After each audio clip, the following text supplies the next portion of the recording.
Okay.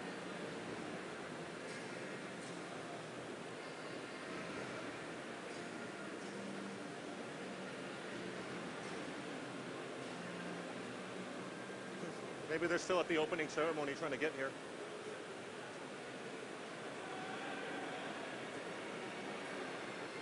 Good afternoon. We are now about to begin. Blizzard Cinematics StarCraft II panel will now start.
Oh, I said, could you keep that up until I finish saying that? I'm just going to... No? Okay, just do your best.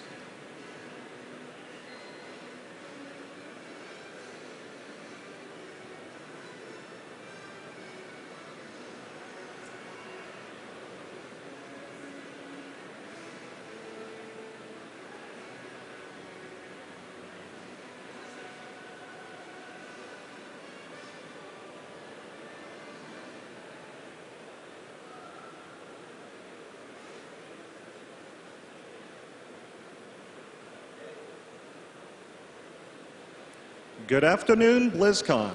The Blizzard Cinematics StarCraft II panel will now begin. Clicker. Oh, I don't have a clicker either. Anybody? Awesome. All right. All right. Does anybody out there have the PowerPoint remote control? Anybody? Hey, Phil. Clicker. Robo clicker. We could just talk, but it wouldn't be very interesting. Wow, such an echo on this. Unreal. Hello, hello, hello. BlizzCon. Great acoustics, dude. Sing us a little something. Who? Nick. There it comes. Actually, no. Thank you. Okay. Now we're ready. Welcome, everyone. Well, first of all, welcome to BlizzCon.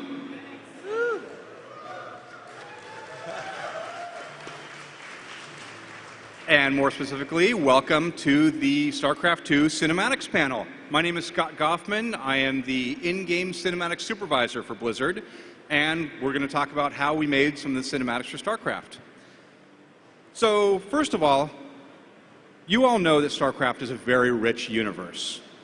There's a lot of characters. All of them have a lot of depth. They all have their own stories. And we knew when we started working on StarCraft II that we wanted to be able to tell a lot more of those stories through movies than we had in the past. Now, the biggest moments, the most epic moments, we would save for the pre-rendered cinematics that Blizzard is so well known for. But we wanted to be able to fill in those stories with another solution that we could produce more of. And that's why we decided to form an in-game cinematics team. And we use those in-game cinematics to tell most of the character story, to develop the arc of StarCraft II. Now, we did a StarCraft II pre-rendered panel last year, so we're going to devote this one to in-game cinematics. So if you came expecting to see a lot of pre-rendered stuff, prepare for disappointment. But if you do want to see more pre-rendered talk, go to the Cataclysm panel tomorrow, and the pre-rendered cinematics team will be talking there. But this panel is all about in-game cinematics. So next to me is Shimon Cohen, the in-game modeling supervisor. What up? Next to him is James McCoy, the animation supervisor for cinematics. He has fans. And on the end, the tall, quiet guy is Nick Carpenter, cinematics director.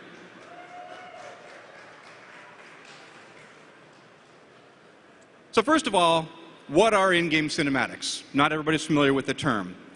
In a nutshell, they are movies made using the game engine to draw the frames of the movie. We play things back in real time. Those of you who are familiar with Blizzard Cinematics, you're used to seeing our pre-rendered movies because that was everything that we did up until StarCraft II. What we do, the in-game cinematics team, is very similar, but for pre-rendered, every frame is calculated by computer, takes anywhere from 10 minutes to 10 hours, maybe 10 days in a really bad situation. The work that we do, every frame has to be drawn in 1/30th of a second. It has to play back at 30 frames per second in real time, just like the game itself. So the trade-off is we get very high speed, we can work very quickly, but we sacrifice some quality. We can develop a lot more movies, but they don't look quite as good as the pre-rendered movies. Now, just like pre-rendered, a lot of our process is the same. We do storyboards, we create animatics from those storyboards, we paint concepts, we build models, we animate them, we light them, and we do special effects. Where we differ is that when it comes time to render it, we use the same graphics hardware and software as the game team, the same tools, the same development pipeline, and the same features as the game does. Now, some people hearing that ask, isn't that machinima? Yes and no. Machinima specifically is where you take all the existing assets that are already in the game, the units that you're used to seeing in the game, and the same animations that you're used to seeing, and editing them together in a way to tell a story. What we do is a little bit different. We do everything from scratch. We animate all of our characters from scratch. We animate to the camera, and we basically animate it just like a pre-rendered cinematic, rather than using game animations. We gain some of the same advantages that machinima has. We get faster iteration time. We can change something and see that change almost immediately. We can use the game assets where we want to. If there's a model or a prop, a set from the game that we want to use, we can grab that and throw it into a movie. But there are some trade-offs. So a lot of in-game cinematics that you've probably seen are done in first-person shooter games, and there's a reason for that. When you make a first-person shooter, a lot of the work that you do, you're building interior sets, you're making characters that are going to be viewed from up close. Those work very well for in-game cinematics. They're kind of designed to be seen in the same way that they would be seen in a movie. In a real-time strategy game, that is not at all the case. For an RTS, just like any game, you develop your engine technology and your rendering technology, you create your art direction and your design, all based around what the game needs, not what the movies need, because it's gameplay first, right? So there are some trade-offs that we have to make when doing an RTS. First of all, technical features. There are engine features that when you're making a game that's only viewed from a camera that's 1.5 miles up in the air, looking down, you don't ever have to worry about certain things. For example, indoor lighting. If you guys have played StarCraft II, you'll notice a very consistent theme with the levels. They're all outdoors. So you've got your sun, nice big directional light coming down from above, a couple of fill lights and ambient light to fill that in. That's all you really need. Maybe a few point lights here and there, but they aren't critical. But when we're making these cinematics, they mostly take place indoors, and we want to be able to create a believable environment with believable lighting for the characters to sit in. So this is an example going back and forth between what if we just use directional lighting versus using real indoor lighting, where the jukebox is casting a little bit of light onto the pole next to it. The TV has a nice glow that bounces off of Rainer's head. Fog is another thing that you don't need when you're looking straight down at the world. When you drop your camera down and you're looking out into the world, there's always a little bit of haze in the air. Even if it's just a very subtle effect, it's there and your eye picks up on it. So here's an example of the Char battlefield with and without fog. It's not drastic, but it really helps sell the depth of the scene. Depth of field is another one. There it is. Depth of field is another one that we rely on very heavily for cinematics. It's a very subtle effect, and I mean, if you don't watch carefully, you may not even notice, but we use it to bring the sets to life. We force the character's eye to where we want them to look. We don't want them looking in the wrong depth. And it also helps hide problems in the background art, which when we're making movies very quickly, we can hide a lot of flaws that way. So the result of this is that the game engine team got to spend a lot of extra time adding features just for us that they wouldn't have needed otherwise. But in the end, we got pretty much everything we asked for. Now, like the technology, though, art styles and the assets for a real-time strategy game are designed to look good from this God's eye view that you see in the game. So, for example, Tychus looks great from 1.5 miles up, but if you drop the camera down and look at him up close, this is Tychus Findlay from the game, he doesn't hold up for cinematics. He looks great on the battlefield, and he serves a gameplay purpose that he's immediately recognizable. You know that character is Tychus Findlay. But we need a lot more detail and a lot more subtlety if we actually want to make him a real character and tell a story around him. So we make new assets. Here's our Tychus Findlay asset. He wouldn't work well at all as a game character because he has too much detail that would disappear when you pull the camera out really far. But from our views, we want to get up close on his face, he has the expressions, he has the emotions, and we can actually make him act. So now to talk about how we created those assets, I'm going to hand it off to Shimon, our in-game cinematics modeling lead. Thanks, Scott. Hi, guys. My name is Shimon Cohen, and I'm the IGC modeling supervisor. The modeling team actually consists of 5 modelers, and it was our task to basically create all the assets for the story mode campaign for both interactive and the cutscene portion of it. We had to do all that using the real-time limitations of the engine. Now, when we started off, pre-render wasn't really known for doing real-time assets. So the first thing we really had to do was kind of figure out how we're going to model all this stuff. What we did for that is we basically developed some pipelines and some workflows in order to achieve that. Once we did that, we wanted to take one of our existing characters. As you can see here, it's Tychus Findlay. We already had a model for our pre-rendered cinematics, for the Building Better Marine cinematic. And taking him and using the pipelines we developed, we wanted to make sure that we could actually translate him into a real-time asset. Using that, we also wanted to achieve that cinematic quality that the pre-rendered had, so we paid a lot of attention to textures and actually where we put our polygons to make sure that he read really well from a distance and up close. Another asset we did this to was actually Arcturus Mengsk. We did the same procedure here. We took the high-res model that we had from pre-rendered and we converted this down to a low-poly real-time asset. One thing we knew from the get-go is that we couldn't make all the assets we wanted to from pre-rendered. I mean, they were going to have some models we could use, but the majority of our assets would have to be built from scratch. That means that we had to build all the sets, characters, and textures, and pre-rendered was never going to use any of them. For one of those assets I want to talk about is Matt Horner. I want to show you guys how we actually take a character from start to finish. So the first thing we really want to do is we want to find out a little bit more about Matt Horner. Who is he? What's his backstory? In this case, Matt was actually a member of the Sons of Korhal, and he quickly gained rank to first officer. He was later assigned to work with the Sons' latest recruit, who was Jim Raynor, which he actually grew to quickly admire and basically be friends with. And actually was also the first to join Jim when he deserted Mengsk. One of the actual description we had for him was he would have to be tall and slender in his mid-20s and wear a naval uniform. The concept artists we have basically took that description and started doing different variations of Matt, as can be seen here. With feedback from our art director, Nick, and actually the game team, they basically finalized Matt Horner as this concept over here. So once the final concept is approved, it comes to the modeling team, and we basically have to start and basically make the model for the game. Here is the first version of Matt Horner we did back in '07, and some of you actually might remember from BlizzCon '07. We did this with the limitations we had at the time.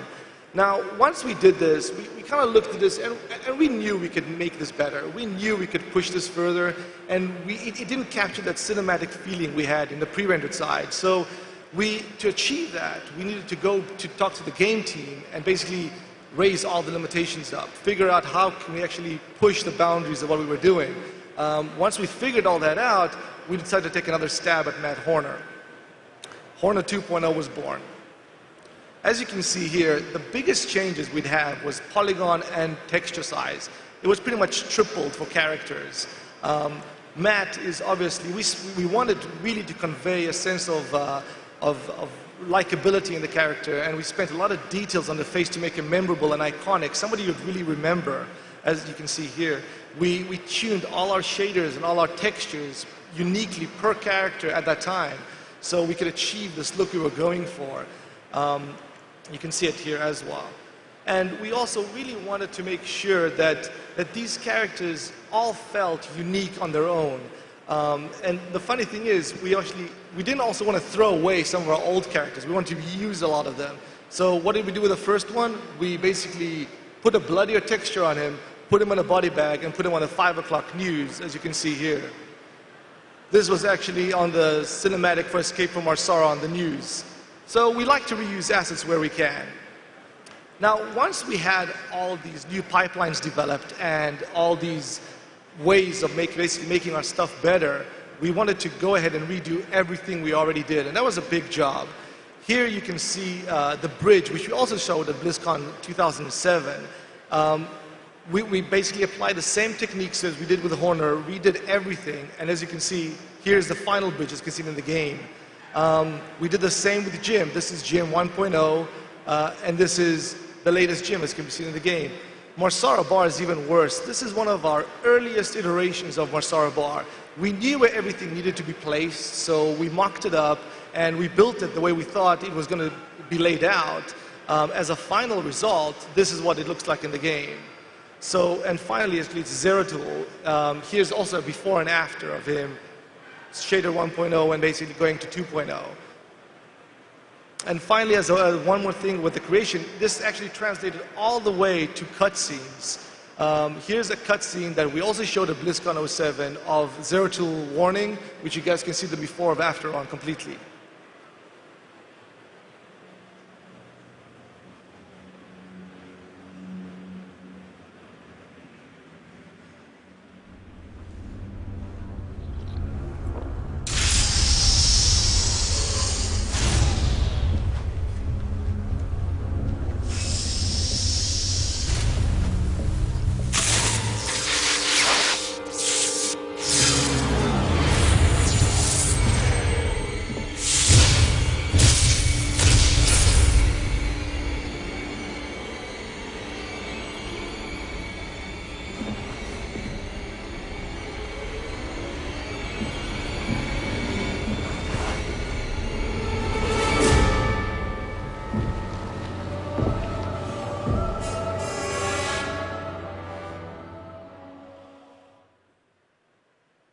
And with that, I'll pass you on to James for storyboards. Thanks, Shimon.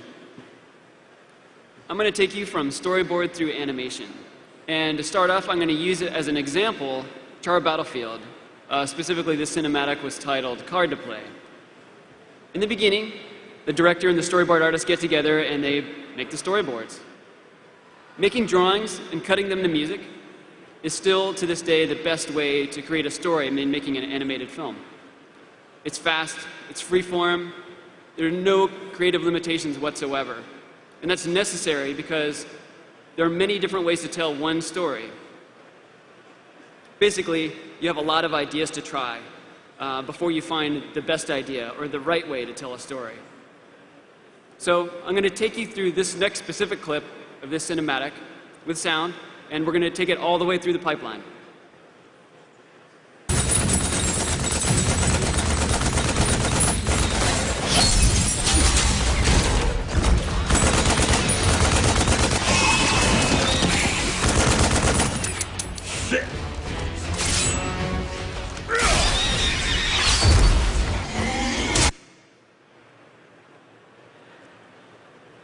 So next step after the drawings is pre-visualization, or previs.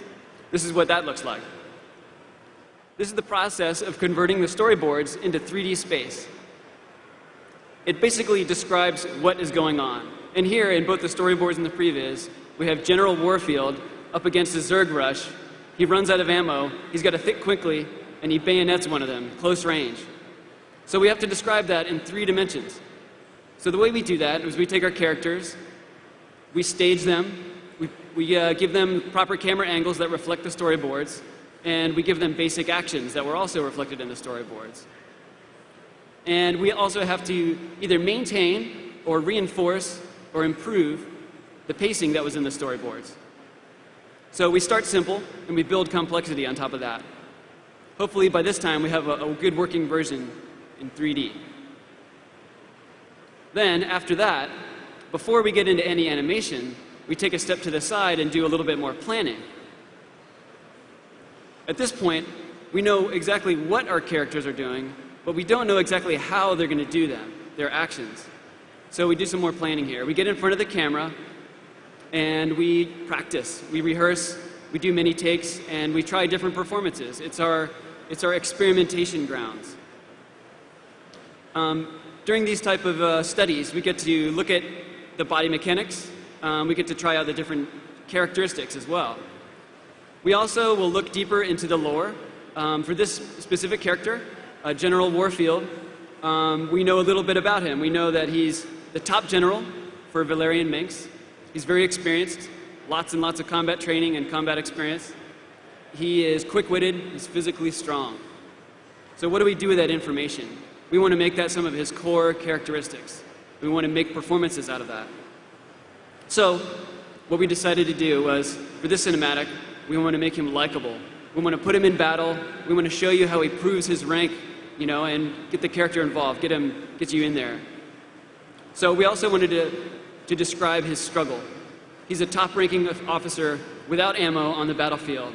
The situation is dire. If he were to die, his mission might fail, and he has to lead the charge and lead his army and take down Kerrigan.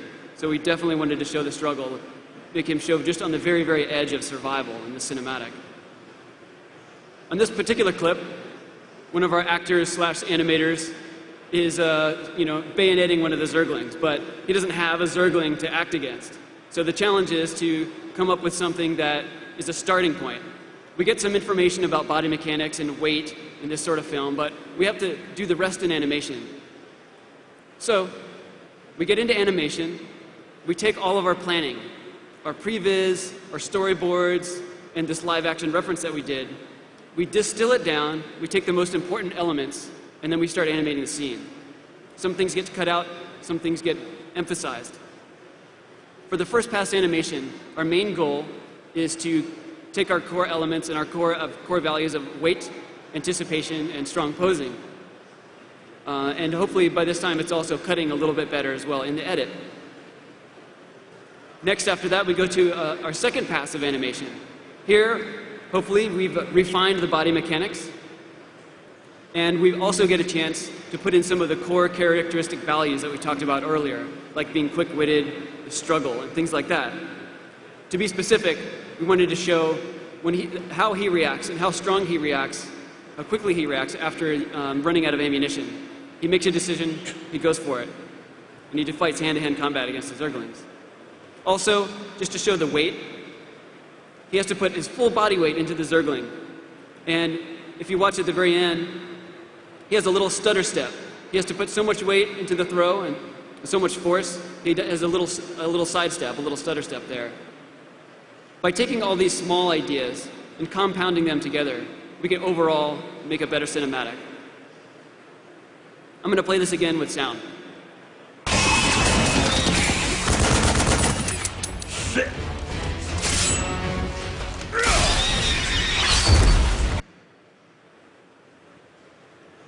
All right, now I'm going to hand it back to Scott, talk a little bit about what happens when you finish the animation and you export it to the game. Thanks, James. So at this point, Shimon's team has finished the models, at least the model portion of them, even if they're not textured. James's team has put together some animations that are ready to be put into the game. So now we export it. The first pass of an export almost always goes really, really badly. That was one universal truth on StarCraft II. So the first time we export it, it looks something like this, where there's no textures on the wall. Warfield is doing something really odd. He doesn't have a rifle. There's no Zergling. Kind of a mess. But it's really hard to tell even what's going on here. So this is where being in-game actually has one advantage. In the tools that we have, all we have to do is back the camera out, spin it around a little bit, look at it from a different angle. And oh yeah, that's definitely not his correct animation. I still don't even see the Zergling, and there's some flickering polygons going on behind in the sky. So we pull out even further, try to figure out what that is. And okay, that's the Zergling. I don't think that's one of his regular moves. So at this point, we go into hardcore technical mode and just try to debug it and figure out what happened. As it turns out, the wall just wasn't textured yet, no problem. The rifle had never been exported, so it just wasn't available in the game. That's an easy fix. And then for Warfield and the Zergling, well, it turns out their skeleton hierarchy had changed since they were last exported, which means we load up the animation on it, and the animation is trying to move the wrong bones to the wrong place. So once we fix all those things, it comes together. And you can see from this angle that it's all working. You notice there's a little pop in the middle on Warfield. That's actually the shot cut. And we do a lot of that, where we animate the actors directly to the camera. So when we go from one shot to the next, we'll move them a little bit and they actually jump around. Some places quite a bit, but it's not actually a bug. It just looks like one. But in fact, if we look from the real camera, Zergling, kill, throw, perfect. That's what we were looking for. It's a fairly common problem. In fact, it really happens all the time, that when we export stuff to the game engine, things disappear. Things aren't showing up where they're supposed to, and we have to try to figure out why that is. So there's a lot of debugging time. And sometimes, even after things have been working for a while, they'll suddenly stop working. So, for example, we'll go play a movie that worked yesterday, for example, Escape from Marsara. The day before I captured this, I know there are mutalisks in this scene beating the snot out of the Hyperion as it's trying to escape. But now they're gone. So I got to try to figure out where they went. And sometimes that takes a lot of research and digging. Other times, they're really easy to spot. They're all hanging out on the bridge. Now, why are they doing that? Well, the main source of the problem is usually the fact that when you're making a pre-rendered movie, you're taking all of your assets and your animations and you're handing it over to a rendering engine, and all that engine does, all it knows how to do, is draw those things to a frame. Just takes what you give it and draws it. But we're dealing with a game engine here, and a game engine wants to do a whole lot more than that. So if I give a model with a bunch of animations to the game engine, it wants to attach AI to it and move it around. It wants to give the player control of it. It wants to make that unit run around and attack other units. It wants to move it from point A to point B. It wants to blend animations together so that they can run and shoot at the same time. There's all these things that it really badly wants to do, and we have to take a lot of steps to tell it not to do that. So when we fail to do that, then things start to break. But once we convince the game engine to leave our stuff alone and just let it draw, then everybody's happy. So now that it's running in the engine, we can start lighting. And for that part, I'm going to hand it off to Shimon again. Thanks, Scott. Right, so once everything's exported into the engine and the animation is done, we require locked cameras as well most of the time. Then we can start lighting. First thing we really want to do when we start lighting is kind of find out what environment is the character in, where is he at. In this case, we know it's Char. We know Char is it's a pretty harsh environment. It's filled with lava, it's actually infested with Zerg. So not a nice environment to be in. What we do is we take all the final textured assets and then drop them into the set, and this is what we get as a base lighting. Then what we try and do is basically we add just default lighting. We just want to explore what the character, how he reacts to lights. Where does the specular shine, where doesn't it, and where's the best place it can be. After that, we actually add ambient occlusion. That's just a fancy word for saying contact shadows. We want him to sit better with the environment. We want him to have shadows when he leans against the wall. Once we actually do that, we start refining where the direction of the sunlight comes from. We do this until we're generally happy, and as you can see in this shot, he's actually a little dark. But that's actually when character lighting physically starts, when we actually have this base to work on, the base lighting. And basically in Star 2, most of our characters have 3 lights to them. That's not a golden rule we had, but we gave him 3 lights. So Warfield's first light went onto his face. We wanted to make sure you could see his face. We wanted to make sure the emotion on his face was seen, and this was our first light we were going to give it to him. Our second light was basically on the bayonet. that was a major focus of this shot. We wanted to see the bayonet pop out, and we wanted the user to also look at it. But what started to happen here in this shot was basically Warfield was too integrated with the background. So for the third light, what we did is we basically rim light him and the gun. That just pops him out of the set. Now you can basically look at the gun. We even added more of a specular highlight to the gun so you can really see it. And that basically completes the lighting. That gets passed on to our art director to approve. And once that's approved, we add the final pass, which is depth of field and an effects pass. That pretty much completes the shot. Here is the final capture from the game as completed.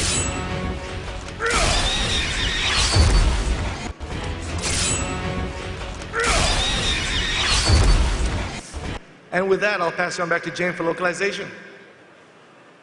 Thanks, Shimon. Localization. This was a huge challenge for us. We're very proud to say that we shipped this game simultaneously worldwide in 11 different languages. Every single sign, every single decal, every single poster, heads-up display, and all the lines of dialogue.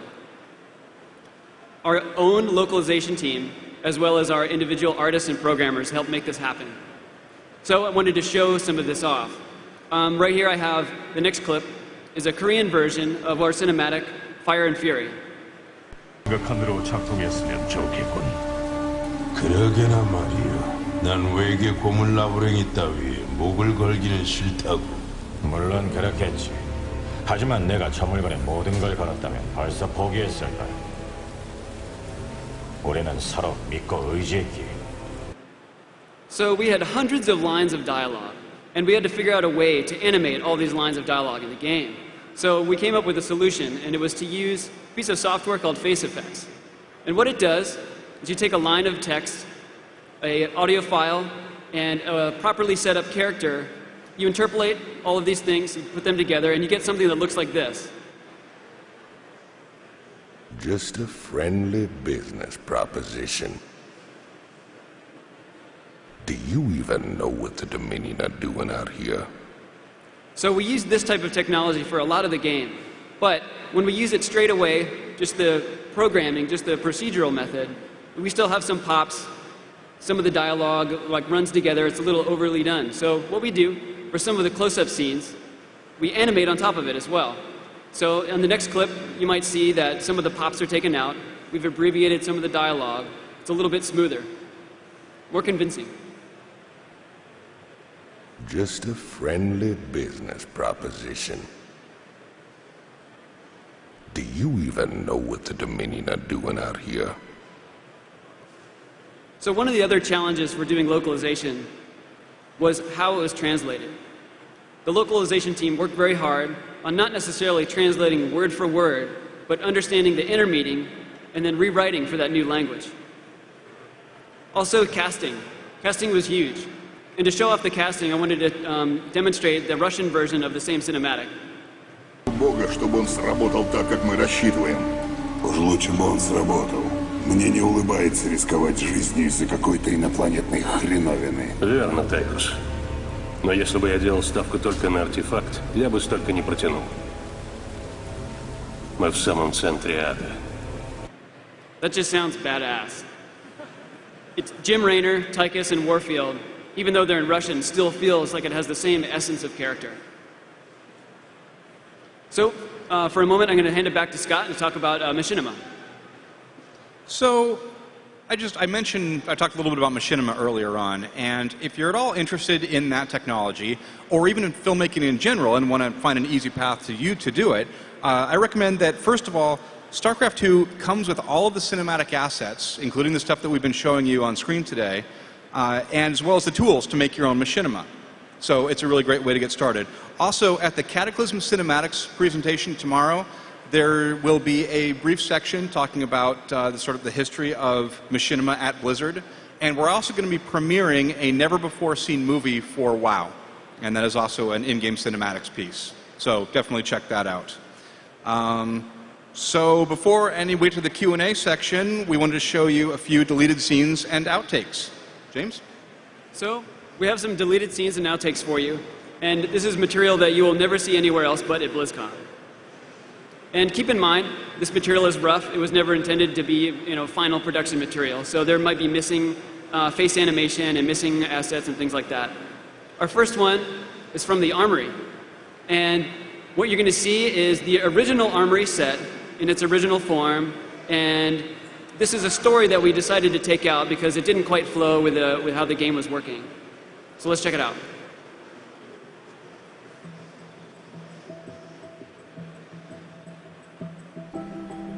Kaczynski, Crane 6. Get it done. Wasting my damn time. Down here slumming, sir. What was that? Boys are getting riled up, Jim. We got a problem. Wonderful.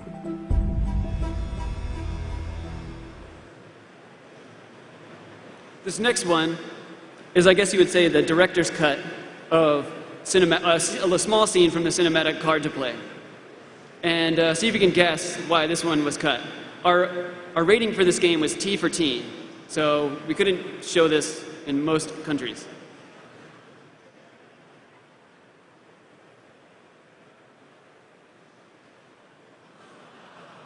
Let's do that again. This was cut because Rainer was smoking. One more time. Take special note of the little bit of brain that drops down inside of his armor. Oh yeah, in case you're wondering from that last cinematic, or that last clip, that's why Warfield was flinching during that part. So, okay, this next one was inspired by this piece of artwork. This came from one of the guys on the animation team. And just a little bit of backstory, we work a lot of late hours and we come up with some alternate ideas for the cinematics.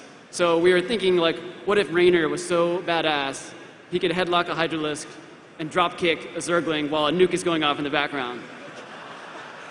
Why not? So this is a clip from the Mars Arabar intro for Rainer. The intro for the first in-game cinematic clip. So let's check out this alternate version. Overdrive. He and his ragtag band of miscreants have instigated open rebellion across 6 separate worlds and stolen vast amounts of Dominion weapons and hardware.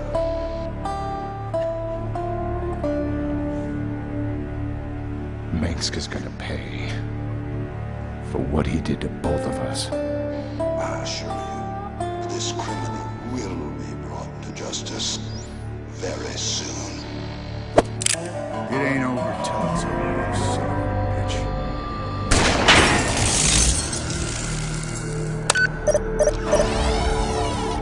Adjutant, my troops ready yet? Your forces are prepared and awaiting your orders, Commander. Uploading tactical data now. Good. About time we kick this revolution into overdrive.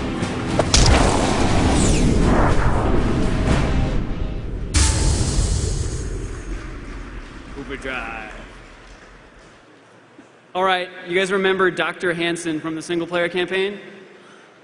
Who here decided not to save Dr. Hansen in the single-player campaign? Raise your hand. All right, for those of you guys who chose not to save her, here is another late-night animator idea that we came up with of a cinematic called Infested. Here's what happens to Dr. Hansen.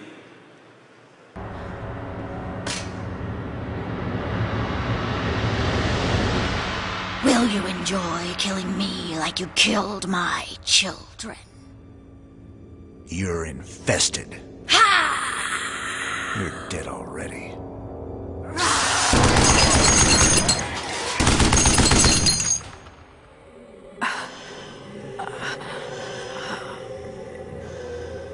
Do it. Finish it.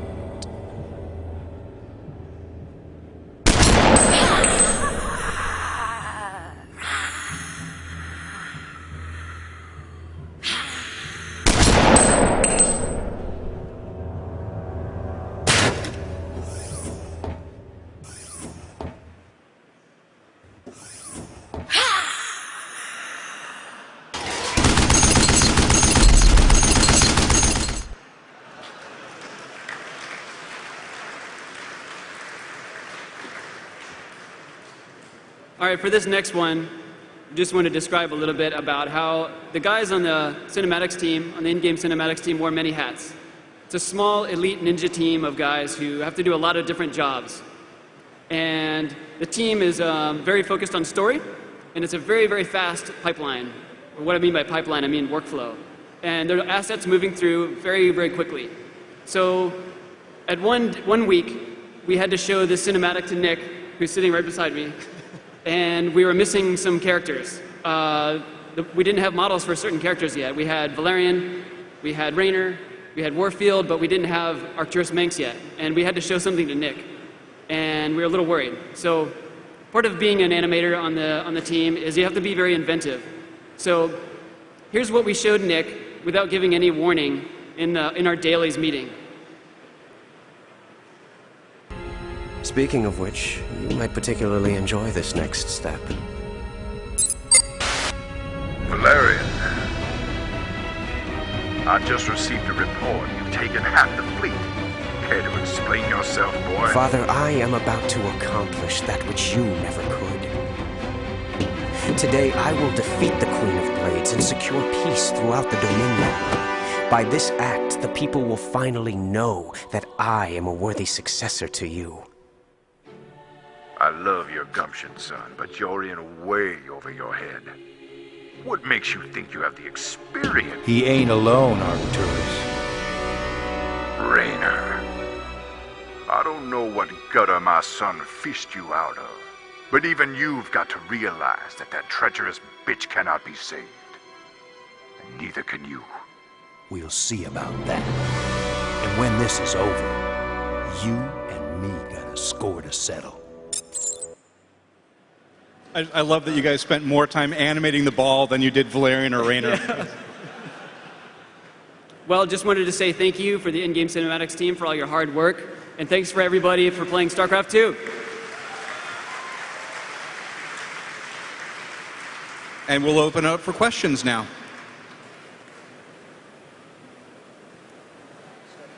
Anybody? Questions? Do we have a mic? Here, to the mic. We have mics placed around the stage. Yeah. Yep, he's got it. There we go. Hi. I was here at the last year's panel where you were talking about the cinematic between Zeratul and Kerrigan and how you had storyboarded it and how it was going to be really long, too long for a pre-rendered cinematic. And as gorgeous as that looked as a pre-rendered cinematic, did you ever think anywhere down the pipeline, you know, we have so much that we really want to show between these two characters. Maybe this should be an in-game cinematic? Nick? We were developing the in-game pipeline during the creation of that cinematic, so it really wasn't up and running at that time. And in the future, we're definitely looking at situations like that are just so large with the types of shots that we had in...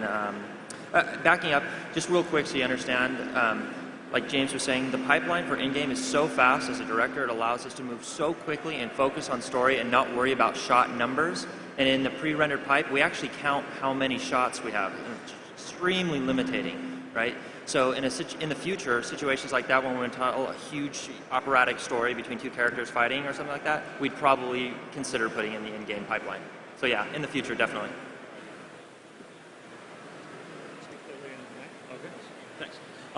First of all, I wanted to say that it was impressive to see what you guys did. I love pre-rendered graphics, but what you guys were able to do was awesome. And I know I'm one of the many fans who loved having an extra helping of such great cinematics. My question is, do you guys feel that given current hardware, you can actually push the level of detail and optimization for these graphics such that the cinematics can get even closer to how realistic and awesome they look, closer to pre-rendered graphics? And as a matter of fact, are there plans to do that with Heart of the Swarm?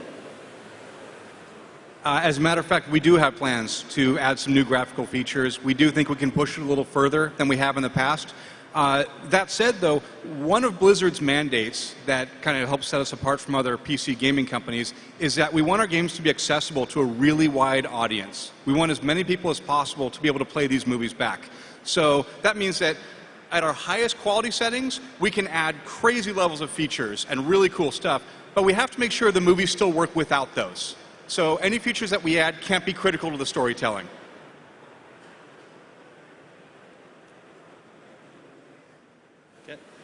Hi, I think whenever I look at the stuff that you guys do, it looks like people who really enjoy their jobs and love what they're doing, and like you have a pretty fluid way of, well, an organic way of getting together and talking things out. And I just wanted to see how much of your time do you guys spend together just like storyboarding stuff, bouncing ideas off each other versus actually going out and doing that? Is it like team meeting, let's get a plan and break, and you split out? Well, I try to keep the meetings to a minimum, but the teams all they sit all together in big bullpens, so even the most dedicated work session often turns into a brainstorming session, and everybody gives everybody else feedback. So we're always walking around looking at each other's work, we're showing each other what we're working on, and when people have ideas, they're not shy about throwing them out there, and then that often spirals into some interesting ideas. Hi, given how detailed the in-game cinematics are, such as I noticed that the rain pours down the textures in one scene, and obviously the facial animation when they're talking, is that something that fans can do with the cinematic tools in the level editor, or no? Depends on the feature. The rain pouring down the surfaces was something that killed us for a very long time. We actually had to do all that manually. So the tool set won't let you do that. Some of the other stuff we did, the rain particles falling through the sky, you can totally do that. Was there any other specific features that you wanted that you were interested in? Yes.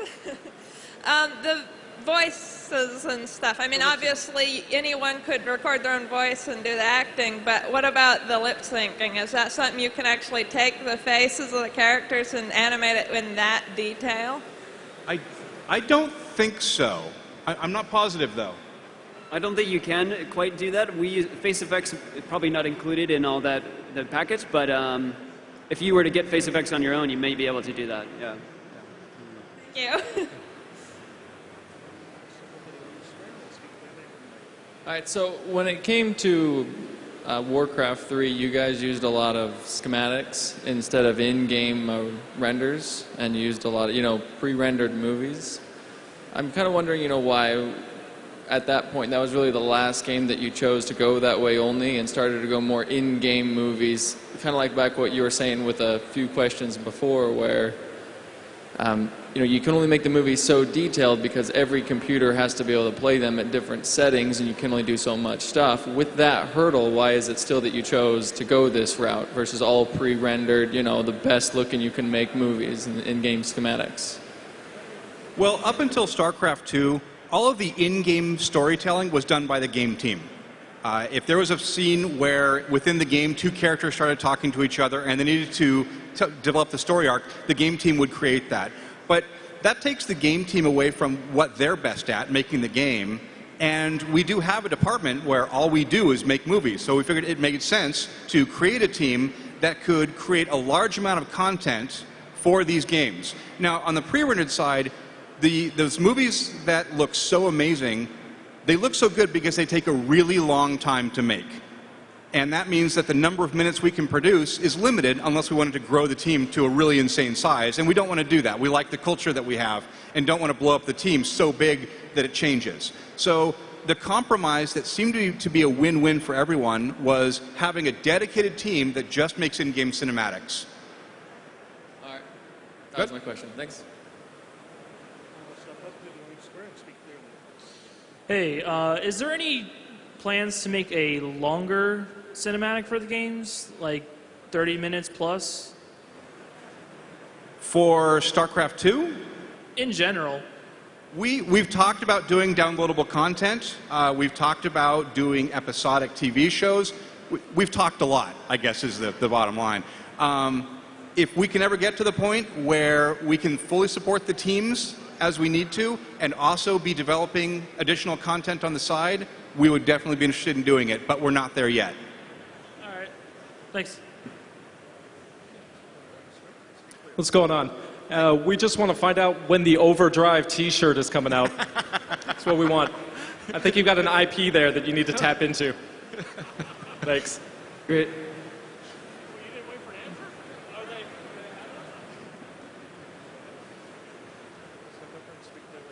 I just want to say great job with Cinematics and StarCraft II. Thank you. My question is, there's other RTS games out there that utilize live-action cinematics. Was there ever a point where you guys actually thought about doing that with live action or something close to it? Not for a second.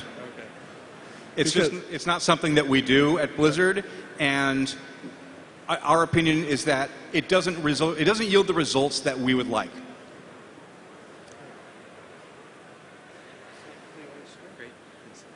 Hey guys, so I've got probably an average machine. I start up the game, it's got the deal cinematic, it looks awesome, and then I go to Marsara and everything looks horrible, like the textures are really plain. So I was just wondering, have you ever thought about pre-rendering the in-game cinematics like you do for the pre-rendered, so people that don't have the top-of-the-line machines don't take a big performance hit? We've actually been debating that pretty heavily since shipping StarCraft II. We're very proud of the fact that our StarCraft in-game cinematics run in real time. It was a pretty major task to pull off. But that said, it does kind of bother me that people who aren't running ultra high-end system aren't seeing all the detail that we put into it. So we're actually discussing it right now on whether to go to a captured out solution where we continue to make the movies in-game and then capture them out. Yeah. The trade-off, though, is that the interactive portions, where when you're clicking around on the screen, the story mode is still going to look at the lower quality setting. So you're going to see that quality setting when you're clicking around, and when we play an in-game movie, the quality will change. So let me ask you, would that bother you? What would your preference be? Yeah, I mean, it's kind of a trade-off. I mean, I think it would probably bother me. I mean, maybe the solution you have is best. It's just an open question that I've heard asked before that I wanted to give to you guys. Okay. We don't have a really good solution yet for it, but we're looking. So thank you. Thanks.